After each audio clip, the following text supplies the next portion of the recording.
आप देख रहे हैं बक्सर डेली न्यूज़। मैं हूं अशोक। इंटरव्यू की श्रृंखला में लगातार नए लोगों से हम रूबरू होते हैं। आज हमारे साथ हैं आर.के. राय, जो कि महर्षि विश्वामित्र हिंदू सेवा समिति के संयोजक भी हैं। तो सबसे पहले आपका स्वागत है।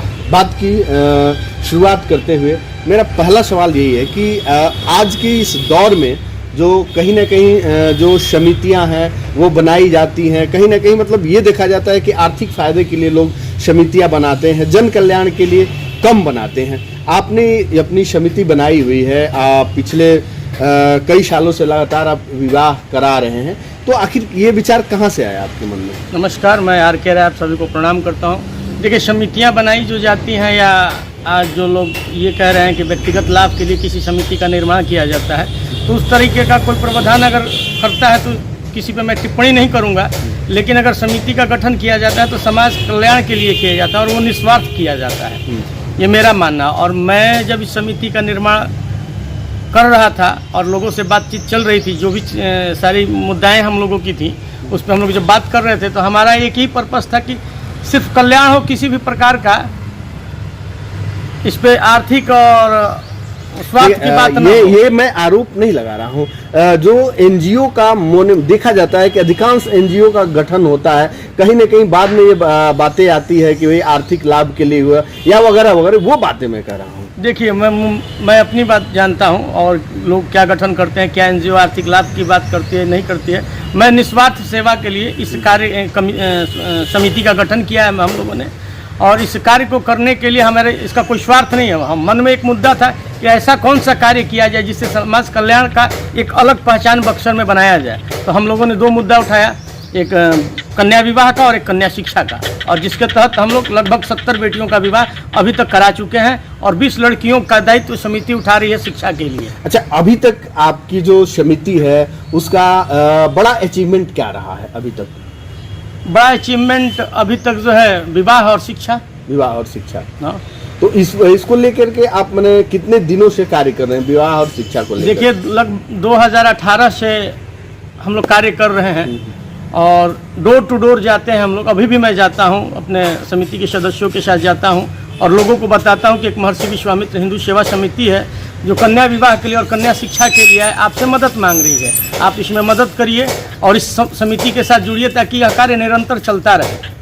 अच्छा, किसी भी समिति की एक कार्य योजना होती है जिसके ऊपर वो लगातार अपना काम करते रहती है, तो क्या कार्य योजना है आने वाले समय के लिए? आपकी समिति की क्या कार्य योजना? देखिए, अभी कैसे काम करेंगे आप? अभी जो हम लोग का योजना था विवाह का था 151 बेटियों के विवाह का, लेकिन लॉकडाउन की वजह से सोशल डिस्टेंसिंग का जो मामला था या कोरोना को लेकर जिस तरह की धारणाएं अभी चल रही हैं, उसको देखते हुए हम लोगों ने विवाह को स्थगित कर दिया है। और जब फिर हमारा योजना भी विवाह ही है, आगे भी हम विवाह पे ही सारा कार्य करेंगे। कमेटी का गठन, समिति का बैठक होगा और बैठक में जो भी निर्णय लिया जाएगा वो डेट निर्धारित करके 151 बेटियों के विवाह का हम लोग आयोजन करेंगे। अच्छा, जिस समाज में हम रहते हैं, आप जिस संस्था से जुड़े हुए हैं, उसका जो मुख्य काम है वो लड़कियों की शादी कराना, और ये जो डोरी सिस्टम है, जो दहेज प्रथा है, वो एक बड़ी चुनौती है, चाहे आपके लिए हो या समाज के लिए, चूंकि आप उसी कार्य से जुड़े हुए।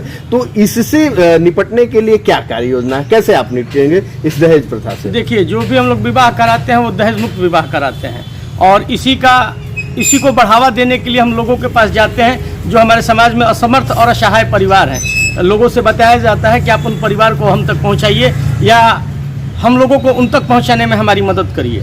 आज सबसे बड़ी समस्या है दहेज, समस्या जो कि है नहीं, लेकिन जिस तरह से इसको बनाया जा रहा है, या कुछ लोग जो है इसको इस तरह से पब्लिसिटी दे रहे हैं, या कुछ ऐसे लोग भी समाज में हैं जो दहेज के लिए बेटियों की हत्या कर रहे हैं या प्रताड़ित कर रहे हैं, उसको देखते हुए मन में यही विचार था कि दहेज मुक्त विवाह का आयोजन कराया जाए और जो भी हो समिति से, समाज के द्वारा जो भी इकट्ठित हो, लोगों से इकट्ठा किया जाए, वो उन बेटियों के विवाह में खर्च किया जाए, और वही हम लोग आज तक करते आ रहे हैं और आगे भी करते रहेंगे। अच्छा, अभी तक जो है क्या चुनौतियां आपके सामने आई हैं जो ये कार्य आप लेकर के चले हैं, तो उसमें क्या चुनौतियां आई हैं? और दूसरी चीज की ऐसी क्या घटना भी आपके साथ हुई कि जो है आपका जो है दिशा बदल गया और आप इस तरीके के कार्य में लग गए? देखिए, कुछ घटनाएं ऐसी हैं जो इंसान को अंदर से झकझोर कर रख देती हैं।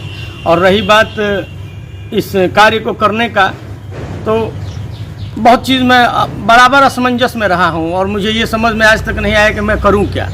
नौकरी भी किया, बिजनेस भी किया, कर भी रहा हूँ, लेकिन आत्मा को शांति नहीं मिल रही थी। आत्मा को शांति मिली जब मैं इस कार्य में आया और जब मेरे मन में ऐसा विचार आया कि मुझे कुछ ऐसा करना चाहिए जिससे समाज कल्याण में मेरी भी भागीदारी कुछ हो।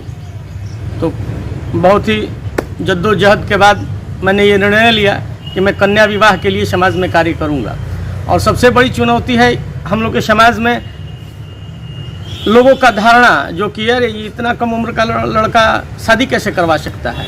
कई जगह लोग कहें कि तुम्हारी शादी हो गई है तो तुम ये जो कार्य कर रहे हो इसके लिए तुम्हारा उम्र जो है सही नहीं है, अभी तुमको और ये होना का। तो मैं सुनता सबकी हूँ, करता वो हूँ जो मेरे मन को, मेरे अंतरात्मा को सही लगता है। लोग बहुत तरह की बातें करते रहे, 2 साल 3 साल में बहुत चीज़ें बदली, लोग भी बदल रहे हैं, लोगों के विचार भी बदल रहे हैं, लोग भी जुड़ रहे हैं और लोगों का अच्छा रिप्लाई आ रहा है, तब सुकून मिलता है कि कुछ अच्छा कर रहा हूँ मैं और आगे करता रहूँगा।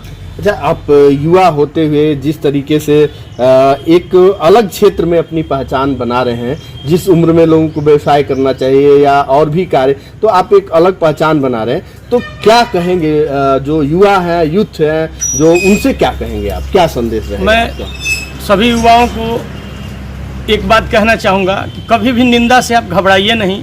और मैं उन माता पिता को एक संदेश देना चाहता हूँ जो बच्चों पे दबाव देते हैं कि तुम्हें डॉक्टर बनना चाहिए, इंजीनियर बनना चाहिए, जो भी बनना चाहिए मैनेजर, लेकिन बच्चा को वही बनना चाहिए जो उसको अंतरात्मा कहता है। फिर आप कभी अपने बच्चे से ये ब्लेम नहीं कर सकते हैं कि तुम ये नहीं कर पाए। जो बच्चा अगर अंतरात्मा से अपना कार्य करेगा उसी में वो सफलता प्राप्त करेगा। और रह गई समाज सेवा की बात, तो समाज सेवा करने के लिए कोई उम्र नहीं होना चाहिए। मैं सभी अभिभावकों से कहना चाहता हूँ कि अपने विचार को यहाँ बदलिए। किसी भी कार्य को करने के लिए उम्र नहीं होना चाहिए। अगर उम्र की बात होती तो भगत सिंह 23 वर्ष की उम्र में शहीद नहीं होते, स्वामी विवेकानंद नहीं कहलाते।